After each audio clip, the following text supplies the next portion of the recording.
नमस्कार, आज की बात में आपका स्वागत है। आज मैं आपको एक बदकिस्मत, बेकसूर और बेबस बेटी की दास्तान सुनाऊंगा, जिसे देखकर, जिसकी तस्वीरें देखकर आपके रोंगटे खड़े हो जाएंगे। इस बेटी ने जुल्म के आगे हार नहीं मानी। मैं आपको वो वीडियो दिखाऊंगा जिसमें इस हिम्मत वाली लड़की ने अपने प्रेमी की डेड बॉडी के गालों पर हल्दी लगाई, उसके सामने बैठकर अपनी मांग में सिंदूर भरा, फूट फूट कर रोते हुए शादी रचाने की कोशिश की। वो शादी जिसके लिए आंचल और सक्षम कई महीनों से संघर्ष कर रहे थे। आंचल ने कसम खाई कि सक्षम की हत्या करने वाले अपने पिता और भाइयों को फांसी के फंदे पर पहुंचाएगी। ये दिल दहलाने वाली खबर महाराष्ट्र के नांदेड़ से आई है। लड़की के घर वालों को रिश्ता मंजूर नहीं था, सिर्फ इसलिए कि लड़का बौद्ध परिवार से था। लड़की पद्मशाली हिंदू है। दोनों एक साथ पढ़ते थे, एक दूसरे से प्रेम करते थे, शादी करना चाहते थे। लड़की के घर वालों ने विरोध किया, डराया, धमकाया, मारा, पीटा। जब वो नहीं मानी तो पढ़ाई छुड़वा दी, घर बिठा दिया और फिर आंचल को फोर्स करके सक्षम के खिलाफ पॉक्सो का केस दर्ज कराया। लड़के को जेल भिजवा दिया। लड़की जब 18 साल की हो गई तो उसने खुद कोर्ट में जाकर मुकदमा वापस लिया, कोर्ट को सच बताया। जब लड़की के घर वालों को लगा कि लड़की किसी के प्रेशर में नहीं आएगी तो उन्होंने एक चाल चली। आंचल से कहा कि वो सक्षम से उसकी शादी कराने को तैयार है। आंचल के भाइयों ने सक्षम से दोस्ती की, उसे चाय पीने के बहाने दुकान पर बुलाया और गोलियों से छलनी कर दिया। वो तड़पता रहा, फिर पत्थरों से उसका सिर कुचल दिया। इस दौरान आंचल को बहाने से कहीं दूर भेज दिया गया था। आंचल को जैसे ही घटना के बारे में पता चला तो वो सक्षम के घर पहुंच गई। उसकी डेड बॉडी के सामने बैठकर मांग भरी और थाने जाकर अपने परिवार वालों के खिलाफ केस दर्ज कराया। अब आंचल के माता पिता और भाई जेल में हैं, लेकिन इस घटना पर पुलिस के रोल पर भी सवाल उठे हैं, क्योंकि पुलिस को पता था सक्षम की जान को खतरा है। इसके बाद भी पुलिस हाथ पर हाथ धरे बैठी रही। आज जब मुझे ये खबर मिली, उसकी डिटेल्स को मैंने देखा, तस्वीरें देखी तो दिल दहल गया। बस यही सोचता रहा कि कोई माँ बाप अपनी बेटी के साथ, कोई भाई अपनी बहन के साथ इस तरह की हवानियत कैसे कर सकता है। ये तस्वीरें देखकर कलेजा कांप जाएगा। मौत का मातम है। सामने सफेद कपड़े में लिपटी लड़के की लाश है। अर्थी के सामने बैठी ये बेटी लड़के की लाश के साथ शादी कर रही है। इस लड़की का नाम मैंने आपको बताया, आंचल मामडीवार।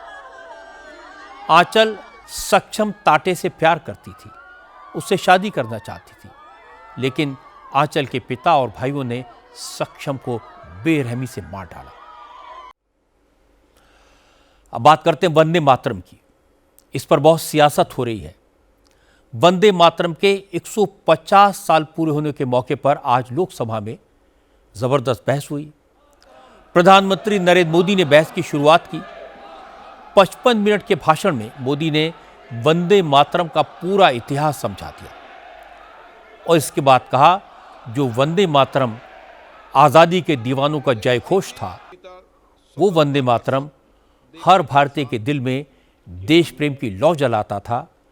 जो वंदे मातरम देश की एकता का मूल मंत्र था, उस वंदे मातरम को मुस्लिम तुष्टीकरण के लिए पंडित जवाहरलाल नेहरू ने काट छांट दिया।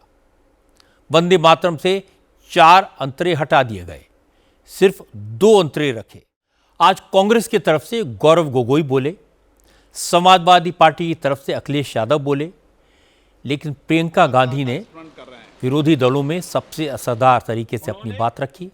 प्रियंका ने कहा कि प्रधानमंत्री मोदी ने वंदे मातरम के इतिहास को लेकर आधा सच बोला है। पूरा सच यह है कि कोलकाता अधिवेशन से पहले सुभाष चंद्र बोस ने एक चिट्ठी पंडित नेहरू को लिखी थी। रविन्द्रनाथ टैगोर ने भी इस मुद्दे पर नेहरू जी को खत लिखा था। दोनों ने वंदे मातरम के सिर्फ 2 अंतरे रखने का सुझाव दिया था। वंदे मातरम का मुद्दा बंगाल के लोगों के लिए इमोशनल इशू है, इसलिए बहस भले ही पार्लियामेंट में हो रही थी, लेकिन इसका असर बंगाल तक दिखा। जैसे ही प्रधानमंत्री का भाषण खत्म हुआ तो कोलकाता से तुरंत ममता बनर्जी का रिएक्शन आया। ममता ने कहा कि बीजेपी ने वंदे मातरम के सम्मान की कभी फिक्र नहीं की और न ही बंगाल के महापुरुषों की फिक्र की। बीजेपी को तो सिर्फ वोट की चिंता है, वही आज पार्लियामेंट में दिखा। बट वंदे मातरम है, बंगाल से ये सॉन्ग नेशनल सॉन्ग है एंड जनगण मन अधि इज द नेशनल एंथम है, लेकिन वंदे मातरम का पूरा गाना कभी नहीं लिया था। ओनली रविंद्रनाथ टैगोर ने कुछ लाइन, सिलेक्टेड लाइन तैयार किया था, उसी का ऊपर में Vande Mataram national song accepted हुआ था। अब बात करते हैं उत्तर प्रदेश की राजनीति की। यूपी में योगी आदित्यनाथ ने आजकल घुसपैठियों के खिलाफ मुहिम छेड़ दी है। योगी ने आज यूपी के लोगों को एक खुली चिट्ठी लिखकर घुसपैठियों के खिलाफ अभियान में सरकार का सहयोग करने की अपील की। योगी ने इस चिट्ठी में कहा कि देश के संसाधनों पर सिर्फ भारतीयों का हक है, घुसपैठियों का नहीं। योगी ने लिखा कि सुप्रीम कोर्ट ने भी साफ कर दिया है कि घुसपैठियों के लिए रेड कारपेट नहीं बिछाया जा सकता। आज इंडिगो एयरलाइंस की वजह से एयरपोर्ट पर मच रही अफरा तफरी कुछ कम हुई। इंडिगो की क्राइसिस खत्म तो नहीं हुई है, लेकिन आज लोगों को थोड़ी बहुत राहत मिली। आज भी इंडिगो की करीब 500 फ्लाइट्स कैंसिल की गई, लेकिन रात की बात यह है कि आज इंडिगो की 1800 फ्लाइट्स ने उड़ान भरी। कल इंडिगो की 1600 फ्लाइट चली थी। एविएशन मिनिस्ट्री की तरफ से आज जानकारी दी गई कि 21 नवंबर से 7 दिसंबर तक इंडिगो फ्लाइट्स के 9.5 लाख से ज़्यादा टिकट कैंसिल किए गए। इंडिगो ने इन पैसेंजर्स को टिकटों के लिए 827 करोड़ रुपए रिफंड किया है। अब बात गोवा की। आज birch boy Romeo Lane club अग्निकांड केस में बड़ा डेवलपमेंट हुआ। ब्यूरो ऑफ इमिग्रेशन ने ये जानकारी दी है कि क्लब के मालिक गौरव और सौरभ लूथरा थाईलैंड भाग गए हैं। इस भीषण अग्निकांड की जांच में आज कई हैरान करने वाले खुलासे भी हुए। पता लगा कि नाइट क्लब के पास सारे परमिट और सारे डिपार्टमेंट की एनओसी थी। झारखंड से आज जो तस्वीरें आई हैं वो परेशान करने वाली हैं। धनबाद का कई इलाकों में ज़मीन से धुआं निकल रहा है, धुएं के साथ जहरीली गैसेस बाहर आ रही हैं। सबसे ज़्यादा खतरा धनबाद के केंदुआडी इलाके में है। 26,000 लोगों की जान खतरे में पड़ गई है। शिक्षा मंत्री धर्मेंद्र प्रधान ने समाज सेवा करने वालों, भंडारा चलाने वाले लोगों को सलाह दी है कि वो हफ्ते में कम से कम एक दिन बच्चों के लिए भंडारा करें और भंडारे में पूड़ी सब्जी के बजाय एक फल, थोड़े से मेवे और एक गिलास दूध बच्चों को दें। धर्मेंद्र प्रधान भोपाल में एक कॉन्फ्रेंस के दौरान न्यू एजुकेशन पॉलिसी की खूबियां बता रहे थे।